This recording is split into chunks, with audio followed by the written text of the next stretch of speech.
Selamat pagi semua, bagaimana dengan kabar kalian hari ini? Semoga baik-baik saja ya. Oke, langsung saja hari ini kita akan membahas dua bab, yaitu bab yang pertama Pancasila. Kita ambil unit yang ketiga, yaitu pemetaan peluang dan tantangan berpancasila di kehidupan global. Dan bab yang kedua, yaitu Undang-Undang Dasar Negara Republik Indonesia tahun 1945, kita ambil unit yang ketiga, yaitu konsekuensi pelanggaran kesepakatan. Baik, tanpa berlama-lama, langsung saja kita masuk ke materinya. Pada zaman era globalisasi seperti ini, perkembangan teknologi dan informasi semakin maju. Teknologi digital merubah dunia. Manusia dimudahkan dengan majunya teknologi dan informasi. Seluruh aktivitas, komunikasi, serta informasi dapat dengan mudahnya kita dapatkan dari kemajuan teknologi. Dengan kemudahan teknologi seperti ini, tak jarang informasi yang masuk tidak berdasarkan fakta, dan tidak sedikit pula orang yang percaya informasi hoax semacam itu yang mengakibatkan terjadinya pertikaian bahkan kejahatan yang menjadikan ancaman dan tantangan kedamaian dalam negeri. Ideologi Indonesia yaitu Pancasila kerap kali terabaikan pada era globalisasi seperti ini. Padahal Pancasila dapat membangun perilaku dan karakter positif dalam kehidupan serba teknologi dalam bermedia sosial. Bahkan, dengan perkembangan teknologi dan informasi seperti ini, kita berpeluang mengkampanyekan nilai-nilai Pancasila ke seluruh dunia.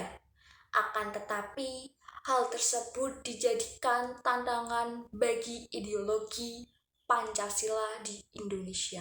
Peluang Pancasila di era globalisasi. Yang pertama yaitu memperkuat nilai-nilai berpancasila.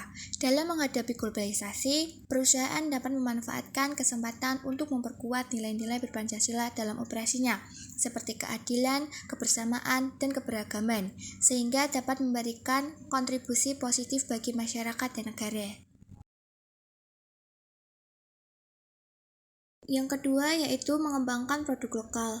Dengan akses pasar global, perusahaan dapat mengembangkan produk lokal yang unik dan memiliki nilai tambah berdasarkan kearifan lokal dan budaya Indonesia, sehingga dapat bersaing di pasar global dengan keunggulan kompetitif yang berbeda.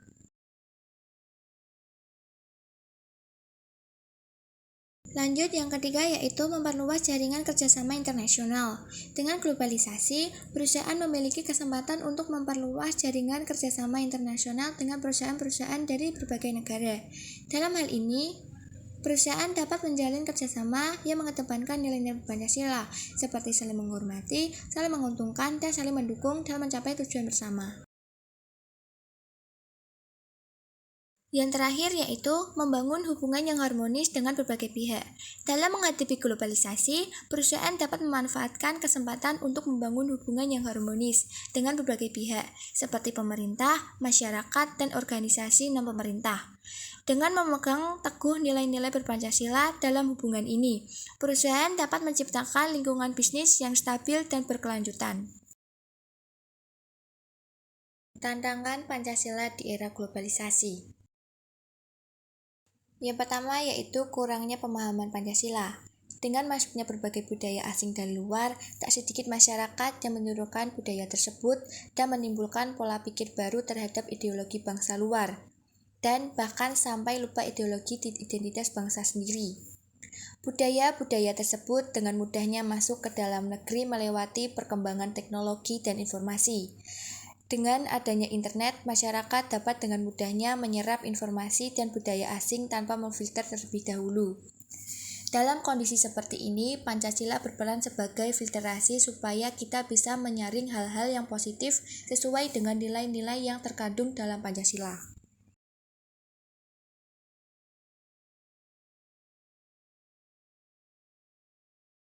Yang kedua yaitu memicu pertikaian bahkan tindakan ekstremisme.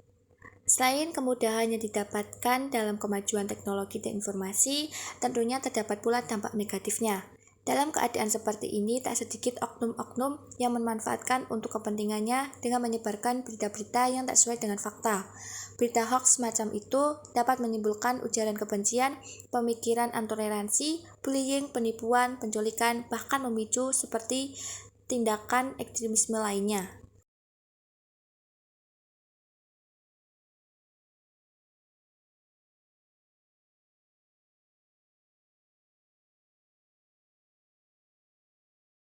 Dan yang terakhir adalah eksklusivisme sosial, merupakan tindakan mengutamakan kepentingan pribadi dan cenderung untuk memisahkan diri dari lingkungan sekitar. Pada alasannya, tujuan eksklusivisme yaitu untuk mempertahankan tradisi yang dimiliki dengan cara mengisolasi atau mengurung diri dari orang-orang lainnya di tempat-tempat yang tidak dapat ditemui serta melestarikan kebudayaan dari tradisinya, sehingga tidak dapat ancaman dan tidak terpengaruh dari budaya luar. Dalam sisi positifnya, hal ini dapat mempertahankan identitas negara, sosial, dan budaya. Sedangkan sisi negatifnya, hal ini sangat tertutup pada pengaruh budaya lain, sehingga sulit melakukan berbagai perubahan yang bersifat progresif yang dapat memecahkan persatuan. Di mana kami sebagai relawan pendukung pemerintah juga sangat menyayangkan begitu masif dan struktur penyerangan berita hoax yang ditujukan ke Menteri Pertahanan Bapak Prabowo Subianto, dan hal itu sangat mengganggu jalannya rodanya pemerintahan. Dan kita hari ini datang ke Barreskrim Mabes Polri berkoordinasi, dan kita minta kepada Barreskrim Mabes Polri untuk tindak tegas memanggil pihak-pihak terkait dengan penyebaran berita hoax kepada Bapak Menhan, karena ini sudah sangat keterlaluan. Di sini juga terdapat solusi untuk menghadapi era globalisasi. Yang pertama, memanfaatkan kemajuan teknologi yang menarik bagi generasi muda dan masyarakat. Yang kedua, membumikan nilai-nilai Pancasila melalui pendidikan. Yang ketiga, menanamkan kesadaran akan potensi bahaya penggunaan dari luar dan mempertahankan identitas bangsa serta ketahanan mental dan ideologi bangsa. Selanjutnya, mari kita lanjut ke elemen yang kedua, yaitu konsekuensi pelanggaran kesepakatan.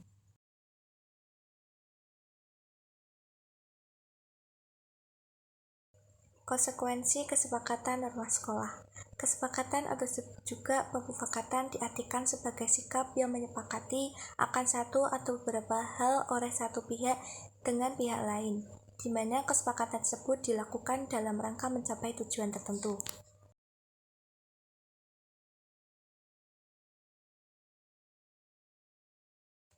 Kesepakatan memiliki prinsip-prinsip yang adil, tidak memberatkan hanya salah satu pihak bertanggung jawab, dan memiliki konsekuensi hukum atau sanksi jika terjadi pelanggaran atau penyelewengan atas kesepakatan yang telah dibuat bersama.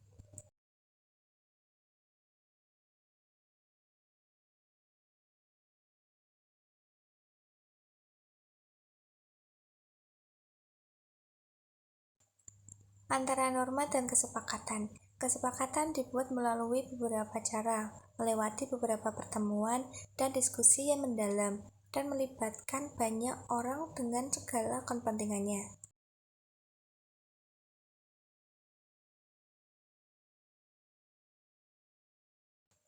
Lalu apa perbedaan norma dengan kesepakatan?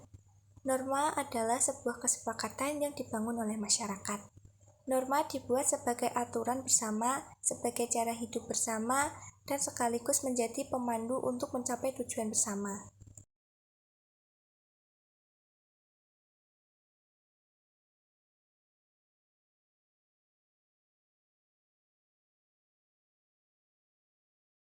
Sebagai sebuah kesepakatan, norma dibuat untuk dijalankan, bukan untuk dilanggar.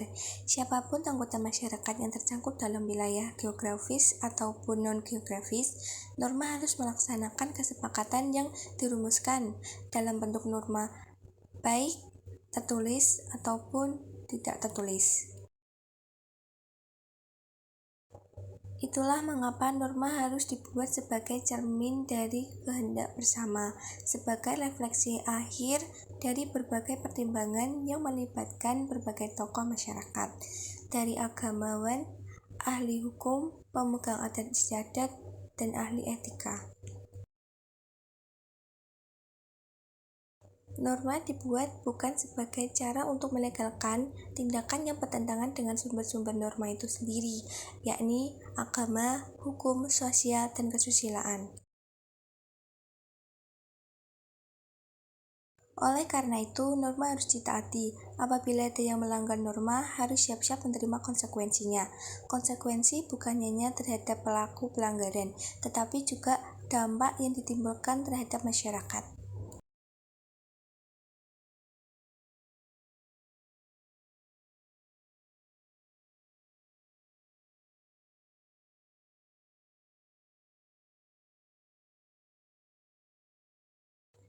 Seperti halnya tawuran, sudah barang tentu ada kesepakatan umum bahwa hal tersebut tidak diperbolehkan. Ada banyak dampak negatif yang timbul oleh perilaku massal tersebut. Secara individu, tentu saja ada luka batin, dan lahir secara terpelihara artinya ia mendendam tanpa kasih sayang.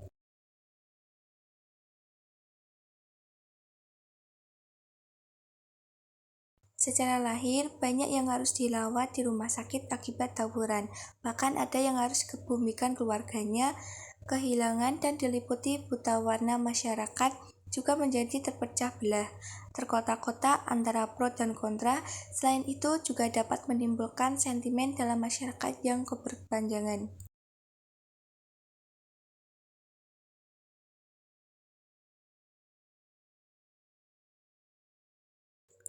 Norma agama adalah aturan-aturan atau tata cara yang diatur oleh agama dan dianggap sebagai pedoman hidup bagi para penganutnya.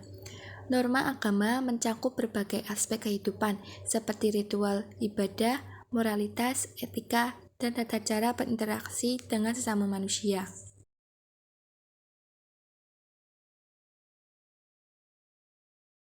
Dalam banyak kasus, norma agama dapat menjadi landasan bagi norma sosial dalam suatu masyarakat.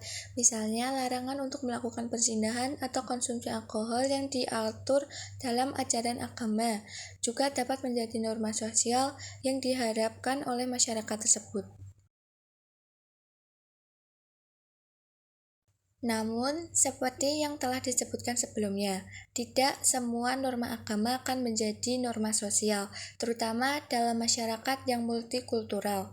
Beberapa norma agama mungkin tidak relevan bagi individu atau kelompok yang tidak memeluk agama tersebut.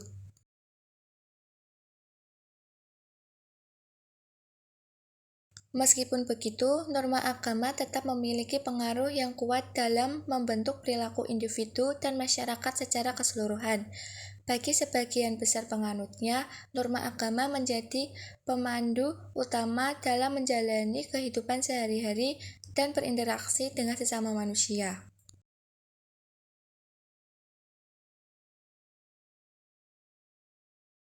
Norma agama dan norma sosial seringkali saling terkait dan saling mempengaruhi. Norma sosial adalah aturan-aturan yang mengatur perilaku dan interaksi antar individu dalam masyarakat. Norma sosial dapat mencakup tata krama, etika, moralitas, dan tata tertib sosial yang diharapkan oleh masyarakat.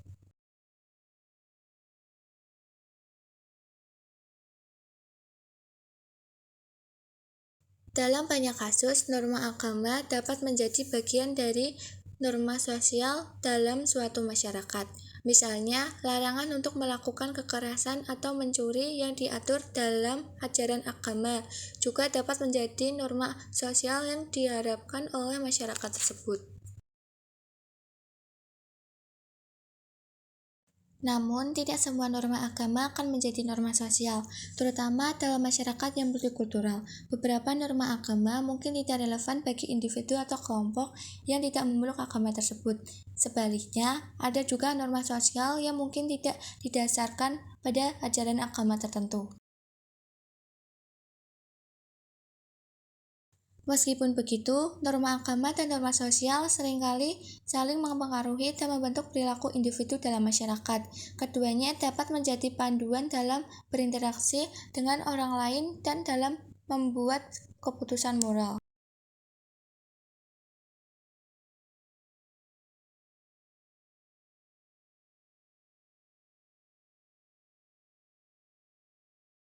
Norma hukum adalah aturan-aturan yang ditetapkan oleh pemerintah atau lembaga hukum yang mengatur perilaku dan interaksi antar individu dalam masyarakat. Norma hukum tidak mencakup berbagai aspek, seperti aturan-aturan dalam hukum pidana, hukum perdataan, hukum administrasi negara, dan hukum lainnya sebagainya.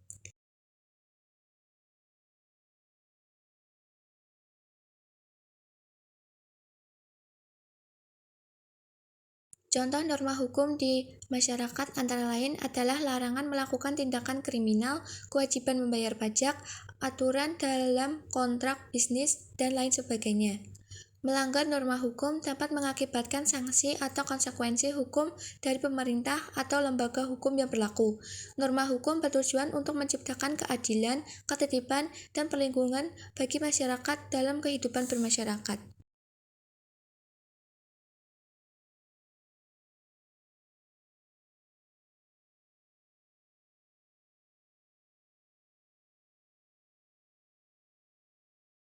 Norma kesusilaan adalah aturan-aturan yang mengatur perilaku atau tindakan individu berdasarkan nilai-nilai moral, etika, dan adat istiadat dalam masyarakat.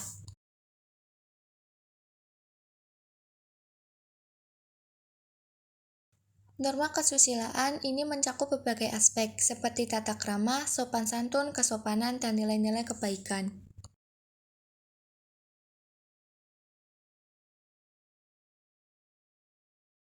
Contoh norma kesusilaan di masyarakat antara lain adalah larangan melakukan tindakan tidak sopan, kewajiban untuk menghormati orang tua, aturan dalam berbicara dengan sopan, dan lain sebagainya.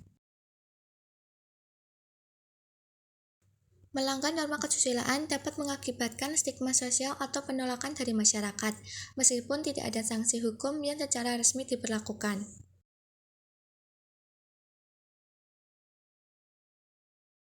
Norma kesusilaan bertujuan untuk menjaga keharmonisan dan keberlangsungan masyarakat dalam kehidupan bermasyarakat.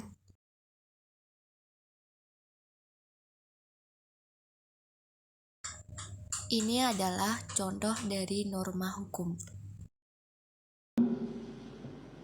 Terbukti secara sah dan meyakinkan bersalah melakukan tindak pidana dengan sengaja dan melawan hukum dengan cara apapun merusak suatu informasi elektronik milik publik yang dilakukan secara bersama-sama.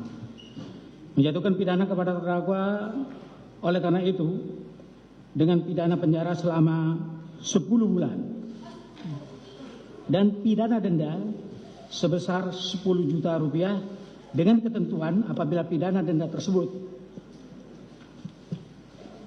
tidak dibayar maka diganti dengan pidana kurungan selama 3 bulan. Menyatakan masa penangkapan dan penahanan yang telah dijalani terdakwa dikurangkan seluruhnya dari pidana yang dijatuhkan tersebut, memerintahkan terdakwa tetap berada dalam tahanan, memerintahkan barang bukti yang keseluruhannya ada 49 item dikembalikan kepada penuntut umum untuk dijadikan bukti dalam perkara Hendra Kurniawan, dan barang bukti yang diajukan oleh penasihat hukum terdakwa tetap terlampir dalam berkas perkara. Dan ini adalah contoh dari norma kesusilaan. Tamu kita, Uma.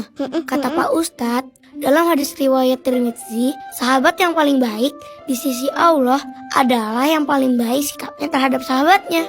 Dan tetangga yang paling baik di sisi Allah adalah yang paling baik sikapnya terhadap tetangganya.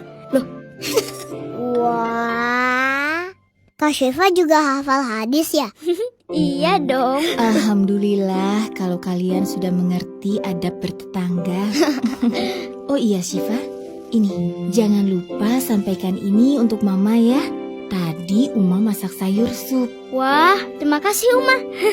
Jadi ngerepotin. Ini juga untuk Abdul. Dibawa pulang ya Abdul ya. terima kasih, Uma. Iya, sama-sama. Kalau gitu, Syifa pamit dulu ya. Oh? Soalnya sebentar lagi truk yang bawa barang pindahan mau sampai. Oh, iya. Kalau gitu, kita bantuin Syifa beres-beres yuk. Boleh kan Uma? Ya. Boleh sayang. Serius mau bantu? Asik. Yuk, permisi ya Uma. Assalamualaikum. Assalamualaikum. Assalamualaikum Uma. Waalaikumsalam. Rumah kamu jauh nggak? Enggak kok di situ. Oh, di situ. Syifa, Kak Syifa, nanti Rara boleh main ke sana kan? Boleh Rara.